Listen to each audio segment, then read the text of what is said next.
Naveen phone ಮಾಡ್ತಾರೆ ಅಂತ ಕಾದು ಕಾದು ಸಾಕಾಯ್ತು. ಆದರೆ ಇಲ್ಲಿವರೆಗೂ ಅವರಿಂದ ಒಂದು ಸರಿನೂ ಕಾಲ್ ಬರಲೇ ಇಲ್ಲ. ನಾನೇ ಅಲ್ಲಿಗೆ ಹೋಗ್ತೀನಿ, ಅದೇ ಸರಿ. ಅಮ್ಮ, ಅಪ್ಪ, ನಾನು ನನ್ನ ಗಂಡನ ಮನೆಗೆ ಹೋಗ್ತೀನಿ. ನನಗೆ ನನ್ನ ಗಂಡ ಬೇಕು. ಒಳ್ಳೇದಮ್ಮ. ಇದುವರೆಗೂ ಅವ್ರು ನಿನಗೆ ಫೋನ್ ಮಾಡೇ ಇಲ್ಲ ಅಂತ ಕಾಣಿಸುತ್ತೆ. ನೀನು ಅಲ್ಲೇ ಹೋಗೋದು ಒಳ್ಳೇದು. ಒಳ್ಳೆ ತೀರ್ಮಾನನೇ ಮಾಡಿದ್ಯಾ. ಹೌದು ನವ್ಯ, ಅಪ್ಪ ಹೇಳ್ತಿರೋದು ಸರಿ. ನೀನು ಒಳ್ಳೆ ತೀರ್ಮಾನನೇ ಮಾಡಿದ್ಯಾ. ಆದರೆ ನಾನು ಅಲ್ಲಿ ಹೋದ್ಮೇಲೂ ಅವ್ರು ನನ್ನ ಮಾತಾಡಿಸ್ಲಿಲ್ಲ ಅಂದರೆ ನೀನು ಅವ್ರ ಮನಸ್ಸನ್ನ ಗೆಲ್ಲಬೇಕು. ಇಷ್ಟು ದಿನ ನೀನು ಅವ್ರ ಹತ್ರ ಒರಟಾಗಿ ನಡ್ಕೊಂಡಿದ್ಯಾ. ಈಗ ಅವರನ್ನು ಪ್ರೀತಿಯಿಂದ ನೋಡ್ಕೊ, ಪ್ರೀತಿಯಿಂದ ಮಾತಾಡ್ಸು. ಅವ್ರು ನಿನ್ನ ಕೋಪದಲ್ಲಿ ಏನಾದರೂ ಒಂದು ಮಾತು ಅನ್ಬೋದು, ಅದನ್ನೆಲ್ಲ ಕಿವಿಗೆ ಹಾಕೊಳ್ದೆ ಅವ್ರ ಮನಸ್ಸನ್ನು ಗೆಲ್ಲೋದು ನೋಡು. ಸರಿ, ನಾನಿನ್ನು ಬರ್ತೀನಿ.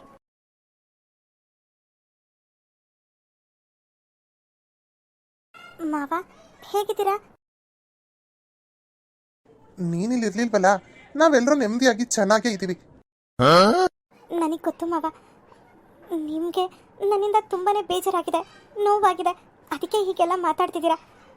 ದಯವಿಟ್ಟು ನನ್ನ ಕ್ಷಮಿಸ್ಬಿಡಿ ಮಾವ. ನಾನು ಎಂಥ ದೊಡ್ಡ ತಪ್ಪು ಮಾಡಿದ್ದೀನಿ ಅಂತ ನನಗೆ ಇವಾಗ ಅರ್ಥ ಆಗ್ತಿದೆ. ಎಲ್ಲ ಆದ್ಮೇಲೆ ಈಗ ಅರ್ಥ ಆದ್ರೆಷ್ಟು ಬಿಟ್ರೆಷ್ಟು. ಸ್ಫೂರ್ತಿ, ಆರಾಮಾಗಿದ್ಯಾ ತಾನೆ? ನನ್ನ ಯೋಗಕ್ಷೇಮ ವಿಚಾರಿಸಕ್ಕೆ ನೀವ್ಯಾರು? ನನಗೂ ನಿಮಗೂ ಏನು ಸಂಬಂಧ? ದಯವಿಟ್ಟು ಹೀಗೆಲ್ಲ ಮಾತಾಡಬೇಡ. ನನ್ನಿಂದ ನಿನಗೆ ತುಂಬಾ ತೊಂದರೆ ಆಯಿತು. ನಾನು ಪಾಪ ಸ್ಫೂರ್ತಿಗೆ ಹೀಗೆಲ್ಲ ಆಯ್ತಲ್ಲ ಅಂತ ಎಷ್ಟು ಯೋಚನೆ ಮಾಡ್ತಿದ್ದೆ ಗೊತ್ತಾ? ದೇವ್ರ ದಯೆಯಿಂದ ಸದ್ಯ ನೀನು ಇವಾಗ ಆರಾಮಾಗಿ ಮನೆಗೆ ಬಂದಿಯಲ್ಲ, ನನಗಷ್ಟೇ ಸಾಕು. ಭಾವ. ನವ್ಯ, ಬಾಮ್ಮ, ಅಲ್ಲೇ ಯಾಕೆ ನಿಂತಿದ್ಯಾ? ಪ್ರವೀಣ, ನಮ್ ಯಾರ ಸಂಬಂಧನೂ ಬೇಡ ಅಂತ ಎಲ್ಲ ಬಿಟ್ಟು ತನ್ನ ತವ್ರ ಮನೆಗೆ ಹೋದವಳು ಇವಳನ್ನ ಮತ್ತೇನಕ್ಕಪ್ಪ ಕರಿತಾ ಇದ್ಯಾ?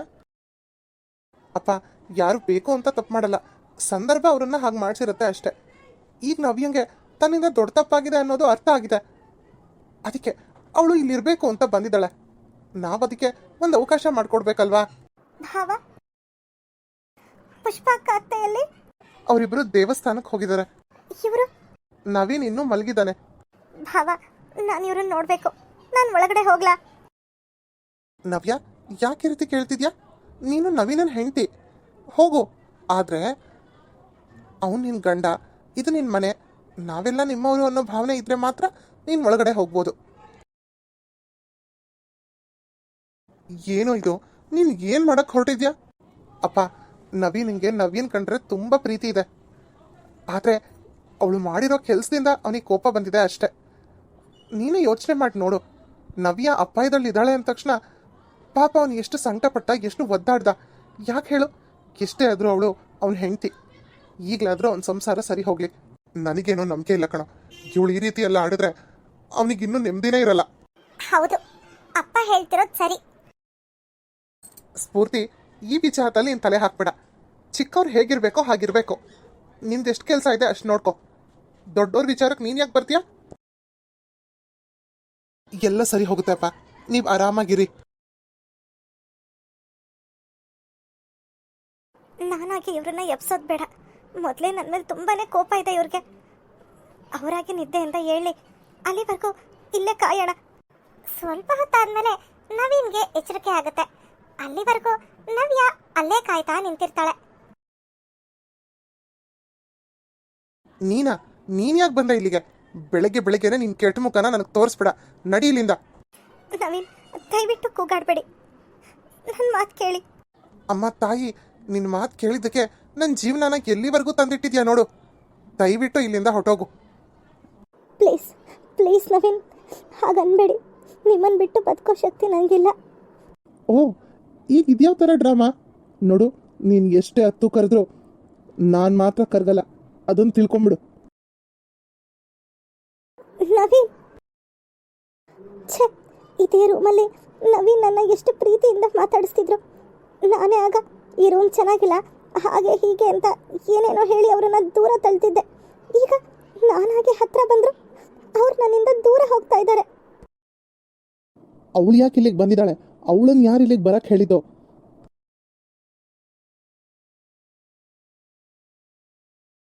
ನವೀನ, ಸ್ವಲ್ಪ ಮೆತ್ತಗೆ ಮಾತಾಡು. ನಾನು ಪುಷ್ಪ ಈಗ ತಾನೇ ದೇವಸ್ಥಾನಕ್ಕೆ ಹೋಗಿ ಬರ್ತಾ ಇದ್ದೀವಿ. ಈಗಷ್ಟೇ ನಾನು ದೇವ್ರನ್ನ ಕೇಳ್ಕೊಂಡು ಬಂದೆ, ನನ್ನ ಮಗನ ಸಂಸಾರ ಚೆನ್ನಾಗಾಗಲಿ, ಇನ್ಮೇಲಾದರೂ ಅವ್ನು ನೆಮ್ಮದಿಯಾಗಿರಲಿ ಅಂತ. ಆ ದೇವ್ರೆ ನವಿಯನ್ ಬುದ್ಧಿ ಕೊಟ್ಟಿದ್ದಾನೇನೋ, ಅದಕ್ಕೆ ಅವಳು ನಿನ್ನ ಹುಡ್ಕೊಂಡು ಇಲ್ಲಿವರೆಗೂ ಬಂದಿದ್ದಾಳೆ. ಯಾಕೆ ಇರೋ ನೆಮ್ಮದಿನ ಕಿತ್ಕೊಳಕ? ಅತ್ತೆ, ಪುಷ್ಪ ಅಕ್ಕ. ನವ್ಯ, ಅಳ್ಬೇಡಮ್ಮ, ಎಲ್ಲ ಸರಿ ಹೋಗುತ್ತೆ. ಅತ್ತೆ, ನಾನು ಇಲ್ಲಿಗೆ ಬಂದಿರೋದು ಇವ್ರಿಗೆ ಸ್ವಲ್ಪನೂ ಇಷ್ಟ ಇಲ್ಲ. ಅವನಿಗೆ ನಿನ್ನ ಮೇಲೆ ಇನ್ನೂ ಕೋಪ ಕಡಿಮೆ ಆಗಿಲ್ಲ ಅಲ್ವಮ್ಮ, ಅದಕ್ಕೆ ಹಾಗೆಲ್ಲ ಆಡ್ತಾನೆ. ದಯವಿಟ್ಟು ಎಲ್ಲರೂ ನನ್ನ ಕ್ಷಮಿಸ್ಬಿಡಿ. ನಾನು ಬರೀ ಈ ಮನೆ ಮಾತ್ರ ನೋಡಿದೆ ಹೊರತು ನಿಮ್ಗಳು ಯಾರ ಮನಸ್ಸನ್ನು ನೋಡಲೇ ಇಲ್ಲ.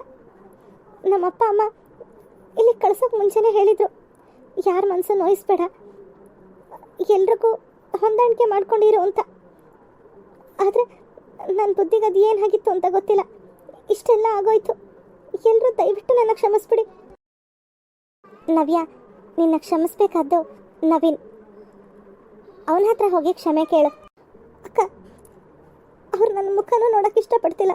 ನಾನು ಏನು ಮಾತಾಡಿದ್ರು ಕೇಳಿಸ್ಕೊಳ್ತಾನೆ ಇಲ್ಲ. ನನಗೆ ಏನು ಮಾಡಬೇಕು ಅಂತಲೇ ಗೊತ್ತಾಗ್ತಿಲ್ಲ. ಅದನ್ನೆಲ್ಲ ಆಮೇಲೆ ಯೋಚನೆ ಮಾಡೋಣ. ಈಗ ನಿನ್ನ ರೂಮ್ಗೆ ಹೋಗು, ನವೀನನ್ನು ಮಾತಾಡ್ಸು, ಹೋಗು.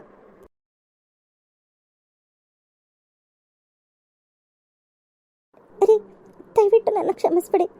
ನನಗೆ ಒಂದೇ ಒಂದು ಅವಕಾಶ ಮಾಡಿಕೊಡಿ. ಇನ್ಮೇಲೆ ನಾನು ಎಲ್ಲರ ಜೊತೆ ಖುಷಿಯಾಗಿ ಜೀವನ ಮಾಡ್ತೀನಿ, ಪ್ಲೀಸ್. ನವ್ಯ ಎಷ್ಟೇ ಮಾತಾಡಿದ್ರು ನವೀನ್ ಅವಳ ಮುಖನೂ ನೋಡಲ್ಲ, ಅವಳ ಹತ್ರ ಮಾತು ಆಡಲ್ಲ. ರೀ, ನೀವಾದರೂ ನವೀನನ ಹತ್ರ ಮಾತಾಡಬಾರ್ದಾ? ಏನೋ ಆಗಿದ್ದಾಗೋಯ್ತು.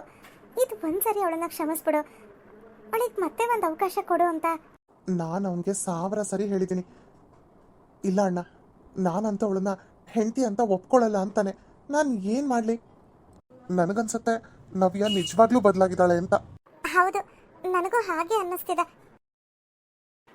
ಇವಳೇನೋ ತನ್ನ ತಪ್ಪನೆಲ್ಲ ತಿದ್ಕೊಂಡು ನಾನು ನಿಮ್ಗಳ ಜೊತೆ ಎಲ್ಲ ಚೆನ್ನಾಗಿರ್ತೀನಿ ಅಂತ ಬಂದಿದ್ದಾಳೆ. ಈಗ ಅವನ ಅವಕಾಶ ಕೊಡ್ತಿಲ್ಲ. ಯಾರಿಗೇನು ಹೇಳೋದು ಅಂತಾನೆ ಅರ್ಥ ಆಗ್ತಿಲ್ಲ. ಅತ್ತೆ, ನವೀನ್ ಯಾರ ಮಾತು ಕೇಳದೆ ಇದ್ರು ನಿಮ್ಮ ಮಾತು ಕೇಳ್ತಾರೆ. ನೀವೇ ಅವನಿಗೊಂದ್ಸರಿ ಹೇಳಿ ಅತ್ತೆ. ಹೇಳಿದ್ದೀನಮ್ಮ, ಅದಕ್ಕೆ ಅವನು ಏನಂತ ಉತ್ತರ ಕೊಟ್ಟಿದ್ದಾನೆ ಗೊತ್ತಾ? ನೀನು ಅಪ್ಪ ಹುಡುಗಿ ಅನ್ನೋ ಒಂದೇ ಕಾರಣಕ್ಕೋಸ್ಕರ ನಾನು ಈ ಮದುವೆಗೆ ಒಪ್ಕೊಂಡೆ, ನನ್ನ ಜೀವನನ ಹಾಳು ಮಾಡಿಬಿಟ್ರಿ ಅಂತ. ಮತ್ತೆ ಮತ್ತೆ ನಾನು ನವ್ಯಂಗೆ ಫೋನ್ ಮಾಡು, ಅವಳನ್ನ ಮನೆಗೆ ಕರಿ, ಅವಳ ಜೊತೆ ಸಂಸಾರ ಮಾಡು ಅಂತ ಹೇಗೆ ಹೇಳು? ಅವನ ಮನಸ್ಸು ಬದಲಾಗಬೇಕು ಅಷ್ಟೇ. ಅದು ನವ್ಯನ ಕೈಲಿ ಮಾತ್ರ ಸಾಧ್ಯ. ನಾವ್ಯಾರೂ ಏನೂ ಮಾಡೋಕ್ಕಾಗಲ್ಲ. ಹೌದು ರೀ, ನಾನು ಈ ರೂಮ್ ಅಂದ ಚಂದ ನೋಡಿದ್ನೆ ಹೊರತು ನಿಮ್ಮ ಪ್ರೀತಿ ನೋಡಲಿಲ್ಲ. ನೀವು ನನ್ನ ಎಷ್ಟು ಪ್ರೀತಿ ಮಾಡ್ತಿದ್ರಿ, ಎಷ್ಟು ಕಾಳಜಿ ಮಾಡ್ತಿದ್ರಿ. ನನಗೆ ಇವಾಗ ಅನ್ನಿಸ್ತಿದೆ, ನನ್ನ ಪ್ರೀತಿಸಿದ್ದು, ನನ್ನ ಕಾಳಜಿ ಮಾಡಿದ ನವೀನ್ ನೀವೇನಾ ಅಂತ. ನೀವು ಅಷ್ಟರ ಮಟ್ಟಕ್ಕೆ ಬದಲಾಗೋಗಿದ್ದೀರಾ ರೀ. ಅಮ್ಮನ ಮನೇಲಿದ್ದಿದ್ದು ಒಂದೊಂದು ರಾತ್ರಿನೂ ನಾನು ಹೇಗೆ ಕಳೆದಿದ್ದೀನಿ ಅಂತ ನನಗೆ ಗೊತ್ತು. ಅಲ್ಲಿ ನನಗೆಲ್ಲ ಇದ್ರು ಏನೋ ಕಳ್ಕೊಂಡಿದ್ದ ಫೀಲಿಂಗ್ ಅನ್ನಿಸ್ತಿತ್ತು. ಆದರೆ ಇಲ್ಲಿಗೆ ಬಂದಮೇಲೆ ಅರ್ಥ ಆಗ್ತಿದೆ, ನೀವಿಲ್ಲ ಅಂದರೆ ನನ್ನಿಂದ ಇರೋಕ್ಕಾಗಲ್ಲ. ದಯವಿಟ್ಟು ಒಂದೇ ಒಂದು ಅವಕಾಶ ಮಾಡಿಕೊಡಿ ಪ್ಲೀಸ್. ನವೀನ್ಗೂ ನವ್ಯನ ದೂರ ಮಾಡ್ಕೋಬೇಕು ಅನ್ನೋ ಆಸೆ ಏನಿರಲ್ಲ. ಅವನಿಗೂ ಅವಳ ಬಗ್ಗೆ ಪ್ರೀತಿ ಕನಿಕರ ಎಲ್ಲ ಇರುತ್ತೆ. ಆದರೆ ಅವನದನ್ನು ಒಪ್ಕೊಳ್ಳೋಕ್ಕೆ ಕೋಪ ಅಡ್ಡ ಬರ್ತಾ ಇರುತ್ತೆ. ನೀನು ಮಾಡಿದ ಕೆಲಸದಿಂದ ನನ್ನ ತಂಗಿ ಸಿಕ್ಕಾಕೊಂಡ್ಲು. ಹೌದು, ನನ್ನಿಂದ ಪಾಪ ಅವಳಿಗೆ ತುಂಬಾ ತೊಂದರೆ ಆಗಿದೆ. ಅದಕ್ಕೆಲ್ಲ ನಾನು ಕ್ಷಮೆ ಕೇಳ್ತೀನಿ. ದಯವಿಟ್ಟು ನಂಗೆ ಒಂದೇ ಒಂದು ಅವಕಾಶ ಮಾಡಿಕೊಡಿ. ನೋಡು, ನೀನು ಅಪಾಯದಲ್ಲಿ ಇದ್ದಾಗಲೂ ನಾನು ನಿನ್ನ ಕಾಪಾಡೋಣ ಅಂತಾನೆ ಬರ್ತಾ ಇದ್ದೆ. ಯಾಕಂದರೆ ನವ್ಯ ನನ್ನ ಹೆಂಡತಿ, ಅವಳನ್ನು ಕಾಪಾಡೋದು ನನ್ನ ಕರ್ತವ್ಯ ಅಂತ. ಆದರೆ ನಿನಗೆ ನನ್ನ ಮೇಲೆ ಸ್ವಲ್ಪನೂ ಪ್ರೀತಿನೇ ಇರಲಿಲ್ಲ. ನಾನು ನಿನಗೆ ಫೋನ್ ಮಾಡಿದ್ರೆ ನಿನಗೆ ಡಿಸ್ಟರ್ಬ್ ಆಗುತ್ತೆ, ನಿನ್ನನ್ನು ಮಾತಾಡ್ಸಿದ್ರೆ ನಿನಗೆ ಡಿಸ್ಟರ್ಬ್ ಆಗುತ್ತೆ ಅಂತಿದ್ದವಳು ಇವತ್ತೇನು ನಮ್ಮನೆವರೆಗೂ ಹುಡ್ಕೊಂಡು ಬಂದು ನನಗೊಂದು ಅವಕಾಶ ಮಾಡಿಕೊಡಿ ಹಾಗೆ ಹೀಗೆ ಅಂತ ಮಾತಾಡ್ತಿದ್ಯಾ? ಈಗ ಇದ್ದಕ್ಕಿದ್ದಂಗೆ ಎಲ್ಲಿಂದ ಬಂತು ನಿನಗಿಷ್ಟೊಂದು ಪ್ರೀತಿ? ನವೀನ್ ಕೇಳೋ ಪ್ರಶ್ನೆಗಳಿಗೆ ನವ್ಯಳಿಂದ ಉತ್ತರನೇ ಇರಲ್ಲ. ಅವಳಿಗೆ ಏನು ಮಾತಾಡದೆ ಸುಮ್ಮನೆ ಅಳ್ತಾ ತಲೆ ತಗ್ಗಿಸ್ಕೊಂಡು ನಿಂತಿರ್ತಾಳೆ. ನಿನ್ನನ್ನೇ ಕೇಳ್ತಿರೋದು, ಮಾತಾಡೋ. ಇಷ್ಟು ದಿನ ಇಲ್ಲದೆ ಇರೋ ಪ್ರೀತಿ ಈಗ ಇದ್ದಕ್ಕಿದ್ದಂಗೆ ಹೇಗೆ ಉದ್ಭವ ಆಗುತ್ತೆ? ಇದನ್ನೆಲ್ಲ ನಾನು ನಂಬ್ತೀನಿ ಅಂತ ಅನ್ಕೊಂಡ್ಬಿಟ್ಟಿದ್ಯಾ? ಈಗ ಯಾವ ಥರ ಡ್ರಾಮಾ ಮಾಡಬೇಕು ಅಂದ್ಕೊಂಡು ಇಲ್ಲಿಗೆ ಬಂದಿದ್ಯಾ?